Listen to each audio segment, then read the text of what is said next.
Salut și bine ați venit la nou unboxing pe Iona Games. Sunt Aurel și uite că aveți o să vă prezint o tabletă de la Vonino. Este vorba de M8 Pluri, o tabletă de buget, nu este scumpă. O să vă las undeva în descriere și locul de unde am cumpărat-o ca să vedeți mai multe detalii și prețul pe care l-am dat pe ea. Cutia este destul de mărișoară pentru că tableta este de 8 inch, da? Cam așa, tableta, cutia este destul de simpatică, designul este destul de simpatic. Pe spate avem niște caracteristici, denumirea tabletei și cum arată, cam așa. Pe lateral alte chestii de producător. Hai să trecem peste ambalaj, că nu ambalajul ne interesează, ci ce este și anume înăuntru. Înăuntru avem o dată tableta, o dăm puțin deoparte. Denumirea frumos Vonino Pluri M8. Avem niște bucăți de polistiren, ceva care ajută la transportul tabletei. Aici, în cutiuță, avem încărcătorul, da? Care are USB și cablu care este de tip USB normal, nu este de tip C. Și mai avem aici în spate manuale de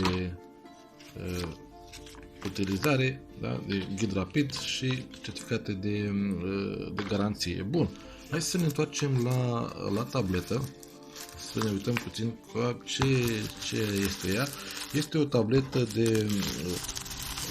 de 8 inch, deci un display de 8 inch, are, spune și noi cu fața așa frumos, da? Are pe față o cameră de 2 megapixeli, nu este o cameră performantă la 2 megapixeli, iar pe spate una de 3, da? Și cu flash aferent. Nu este o cameră special pentru poze, dar tableta este de buget și facem și noi ce putem cu ea. Bun, pe spate are un logo interesant de la Vonino, plus că vine cu un material pe spate de polipropilenă, zic producătorii, eu zic plastic, dar e diferență totuși. Aici sus vine locul pentru cartelă SIM și un card microSD care poate să ajungă și până la 128 de GB. Memoria internă a tabletei este 16 GB. Cam așa este și putem, v-am spus, să punem un card de 128. Pe lateral avem butonul de on-off și butonul de volum. Sus avem lăcașurile pentru carduri, mufa de încărcare și jack pentru căști 3,5, bineînțeles normal. Altceva nu are pe lateral. Totul este destul de simplu.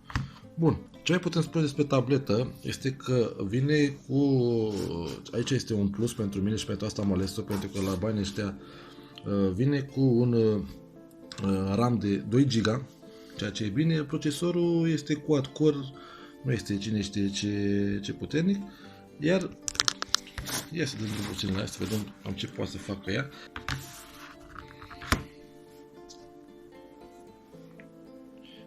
Se mișcă destul de fluent și nu are așa cine știe ce probleme. Ținând cont că este un quad-core și 2 GB de RAM, eu zic că se mișcă destul de bine. Da? Hai să dăm și pe YouTube.